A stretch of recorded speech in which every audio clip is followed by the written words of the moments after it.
성도 여러분 안녕하십니까? 2021년 10월 19일 화요 새벽 말씀 함께 나누겠습니다. 오늘 묵상할 하나님 말씀은 욥기 9장 25절에서 35절까지입니다. 본문에서는 빌닷의 말 이후에 욥의 말이 단식이 이어지고 있습니다. 본문을 통해서 고통 가운데 하나님을 신뢰해야 함과 고통 가운데 우리의 중보자 예수 그리스도께 의지해야 하는 말씀 함께 묵상하겠습니다. 첫째로 묵상할 내용은 고통 가운데 하나님을 신뢰하라라는 것입니다. 본문 25절, 26절 보면은 나의 날이 경주자보다 빨리 사라져버리니 복을 볼 수 없구나. 그 지나가는 것이 빠른 배 같고 먹이에 날아내리는 독수리와도 같구나 라고 하였습니다. 욥은 자신의 날이 얼마나 빠른지에 대해 단식하고 있습니다. 시간이 참 빨리 지나간다라는 사실에 모든 분들이 공감하실 것입니다. 그런데 고통 가운데 있던 욥은 더욱더 이 사실을 절감했던 것 같습니다. 그래서 시간이 빠르게 지나가는 것을 세 가지로 비유했습니다. 달리기 선수, 빠른 배, 먹이를 향해 돌진하는 독수리. 삶이 힘들어질수록 이렇게 인생이 무상하다, 시간 너무 빨리 간다 이런 탄식들을 자주 하는 것 같습니다. 아무리 유복하고 행복하게 살았더라도 현재 극심한 고통이 임하면 과거의 그 모든 것들이 아무 의미가 없이 느껴진다는 것입니다. 본문 27절, 28절에 보시면 가령 내가 말하기를 내 불평을 잊고 얼굴빛을 고쳐 즐거운 모양을 하자 할지라도 내 모든 고통을 두려워하노니 주께서 나를 죄 없다고 여기지 않으실 줄을 아나이다 라고 했습니다. 욥은 고통 가운데 마음을 새롭게 하고 얼굴빛을 고쳐 즐거운 모양을 가지려고 한다고 했습니다.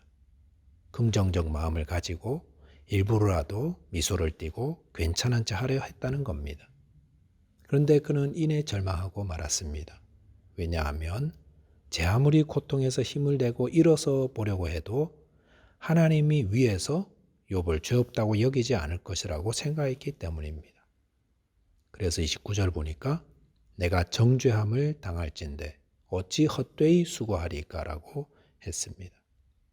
욥은 하나님이 자신을 정죄하신다고 했습니다. 그러니까 아무리 고통을 이겨나가려고 스스로 노력해봐도 하나님 손에 눌려서 그 모든 것이 헛된 것이 된다라고 하였습니다. 욥은 고통 가운데 인생의 허무함을 절감하고 또 하나님을 무죄한 자를 정죄하는 이해 못할 뿐으로 표현하였습니다. 이것은 욥의 믿음이 아주 제한적이다라는 것을 보여줍니다. 욥이 말한 대로 인생은 참 빨리 지나가는 건 맞습니다. 허무해 보일 수 있습니다. 그러나 그럴 때 어떻게 해야 됩니까? 전도서 12장 13절 보니까 솔로몬이 인생의 허무함을 이야기한 후에 이렇게 고백했습니다. 결론적으로 일의 결국을 다 들었으니 하나님을 경외하고 그의 명령들을 지킬지어다. 이것이 모든 사람의 본분이니라 라고 하였습니다. 인생이 허무하게 느껴질 때라도 우리 인생의 본분은 하나님 경외하고 그 말씀에 순종하는 것이다 라고 말씀하는 것입니다. 또한 하나님은 욥이 말한 것처럼 무고히 정죄하고 아프게 하는 분이 아닙니다. 하나님이 우리에게 고통을 허락하시는 데는 다 뜻이 있고 이유가 있습니다. 그것은 우리를 연단시키고 우리를 하나님이 기뻐하시는 거룩하고 순결한 자로 만들어 가시기 위함입니다. 그러므로 욥은 현재 이 고난을 통해서 믿음이 점점 강화되고 순결해져 갔던 것입니다. 환난은 인내를, 인내는 연단을, 연단은 소망을 이루는 줄 안다고 하였습니다. 이것은 하나님이 성도를 하나님이 기뻐하시는 더 좋은 것으로 만들기 위해서 환난과 연단을 허락하신다는 것을 말씀합니다. 아무도 연단받고 환난받는 거 원치 않지만 그러므로 그럼에도 욥과 같은 극심한 고난이 올 때는 하나님이 이를 통해 나를 업그레이드 시키려는구나 이렇게 받아들여야 한다는 겁니다.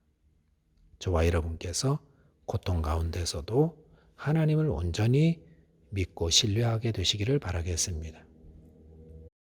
자, 두 번째는 고난 가운데 중보자 예수님을 의지해야 한다는 것입니다. 본문 30절 보면은 내가 눈 녹은 물로 몸을 씻고 잿물로 손을 깨끗하게 할지라도 주께서 나를 개천에 빠지게 하시리니 내 옷이라도 나를 싫어하리이다 라고 하였습니다. 여기서 욥이 눈 녹은 물로 몸을 씻고 잿물로 손을 깨끗하게 한다는 것은 자신을 정결케 하는 노력을 기울였음을 말하고 있습니다. 욥은 고난 가운데서도 혹 자기 안에 죄나 부정함이 있다면 그것을 씻기 위해서 기도하기를 게을리하지 않았던 것 같습니다. 그런데 욥은 이내 절망하고 말았습니다. 왜냐하면 하나님이 그를 미워하셔서 그를 다시 개천에 빠지도록 복수하신다고 생각했기 때문입니다. 본문 32절, 33절에 보시면 하나님은 나처럼 사람이 아니신즉 내가 그에게 대답할 수 없으며 함께 들어가 재판을 할 수도 없고 우리 사이에 손을 얹을 판결자도 없구나 라고 하였습니다. 여기서 욥은 하나님께 대답하지 못한다고 하였습니다. 그 이유는 하나님은 사람이 아니시기 때문에 그렇습니다. 욥은 고난 때문에 자신이 죄를 씻으려고 아무리 노력해도 그 죄가 씻어지지 않으며 또한 하나님은 너무도 높고 엄유하신 분이라서 그 앞에서 이야기도 못 꺼내는 분이라고 하였습니다. 이런 욥이 하나님 이해는 매우 왜곡되고 잘못되었다 할 수 있습니다. 하나님은 상한 갈대를 꺾지 아니하시고 꺼져가는 등불도 끄지 않으시는 자비로우신 분입니다. 하지만 욥은 너무 깊은 고난 속에 있다 보니 하나님에 대해 정반대로 오해하며 두려워하고 있었던 것입니다. 이렇게 욥이 하나님을 오해했다고 우리가 그를 향해 손가락질 못합니다. 왜냐하면 그 극심한 고난은 우리를 연약하게 만들고 두렵게 만들고 작은 바람 소리에도 움츠려들게 하기 때문입니다. 욥은 무엇을 갈망하고 있습니까? 33절에서 우리 사이에 손을 얹은 판결자, 즉 중보자의 존재를 아쉬워하고 있었습니다. 중보자란 중간에서 잘 이야기해주고 도와주는 자입니다. 그래서 35절 보시면 그리하시면 내가 두려움 없이 말하리라. 나는 본래 그렇게 할 수 있는 자가 아니니이다 라고 하였습니다. 욥은 만약 자기 대신 하나님께 말해줄 중보자가 있다면 자신은 두려움 없이 말할 수 있다고 하였습니다. 욥의 고백을 들으면서 또 우리에게 중보자가 계시다는 것 얼마나 다행인가 하는 생각을 하게 되었습니다. 욥은 고난을 겪기 전에 날마다 번제를 통해 하나님과 교제를 나누는 자였습니다. 그런데 이렇게 고난을 겪어보니 죄사함에 대한 확신도 사라지고 하나님은 자신을 미워하시며 복수하는 분으로 밖에 보이지 않았던 것입니다. 근데 그럴 때 중보자가 계셔서 욥 대신 하나님께 이야기해 주면 얼마나 좋았을까? 라는 고백을 지금 욥이 하는 것입니다. 신약 시대를 사는 성도들은 정말로 복된 분들입니다. 왜냐하면 신약 시대 성도들에게는 든든한 중보자이신 예수 그리스도가 계시기 때문입니다. 예수님은 우리의 중보자가 되셔서 우리의 연약함을 대신 담당해 주시고 하나님께 우리를 위해 늘 중보해 주시기 때문에 신약의 성도들은 중보자 예수님 안에서 늘 담대하며 안전한 것입니다. 히브리서 9장 15절에서 그는 새 언약의 중보자시니 그는 첫 언약 때에 범한 죄에서 속량하려고 죽으사 부르심을 입은 자로 하여금 영원한 기업의 약속을 얻게 하려 하심이라 라고 하였습니다. 저와 여러분께서 고난 가운데서 우리의 중보자 되신 예수님께 기도하며 또 고난당하는 자를 위해 기도로 중보하게 되시기를 바라겠습니다. 말씀을 정리하겠습니다. 하나님은 그를 의지하는 자를 붙드시고 도우시는 자비로우신 분입니다. 성도는 고난 가운데서 하나님을 신뢰해야 합니다. 또한 고난 가운데서 우리를 위해 중보하시는 예수 그리스도께 기도하고 고난당하는 이웃을 위해 중보로 기도해야 하겠습니다. 기도하겠습니다.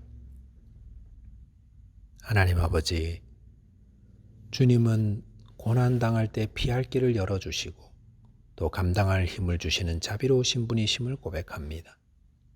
또한 저희의 고난당할 때에 중보자 되신 예수 그리스도를 의지함으로 넉넉히 모든 어려움들 잘 이길 수 있게 하여 주옵소서. 예수 그리스도 이름으로 기도하옵나이다. 아멘. 네, 오늘도 믿음 안에서 승리하는 하루 되시기 바랍니다. 감사합니다.